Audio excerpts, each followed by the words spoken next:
2025 সালে শুধু সংখ্যার জোর দেখিয়ে কেন্দ্রের বিজেপি সরকার মুসলিম সম্প্রদায়ের পূর্বপুরুষে রেখে যাওয়া ওয়াকফ সম্পত্তিকে কেড়ে নেওয়ার অপচেষ্টা চলছে।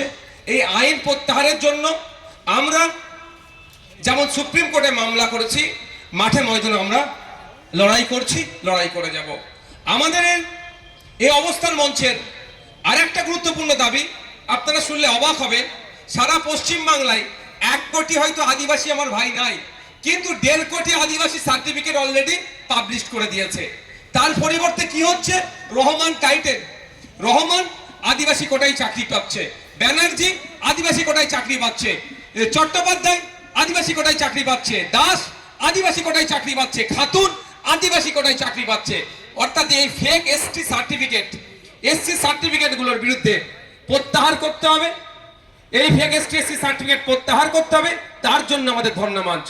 আর ওবিসি নিয়ে যেভাবে মুসলিম হিন্দু সব পিছড়ে বর্গের যারা আছে নিজেদের মধ্যে লড়িয়ে দেওয়ার চেষ্টা হচ্ছে, কিন্তু প্রকৃত যারা পিছড়ে বর্গের আছে 10% + 7% সংরক্ষণের নামে যে জটিলতা তৈরি করেছে সেটাও প্রত্যাহার করতে হবে, নতুন করে লিস্ট তৈরি করতে হবে। তার জন্য আমাদের ধর্ণা মঞ্চ। আমাদের ধর্ণা মঞ্চ ভিন রাজ্যে যেভাবে পরিযায়ী শ্রমিকদের উপর অত্যাচার হচ্ছে, অত্যাচার বন্ধ করতে হবে। বাংলায় কথা বলার জন্য বাংলাদেশি তকমা দিয়ে তাদের উপর আক্রমণ নেমে আসছে।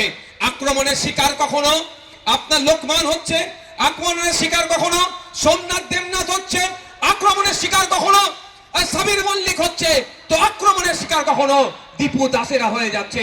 তাই আমরা বাংলার মানুষ, বাংলার জমিনে দাঁড়িয়ে, কলকাতায় দাঁড়িয়ে আমাদের রাজ্য সরকারের মুখে আমরা বার্তা দিতে চাই, আপনি রাজ্যের সরকার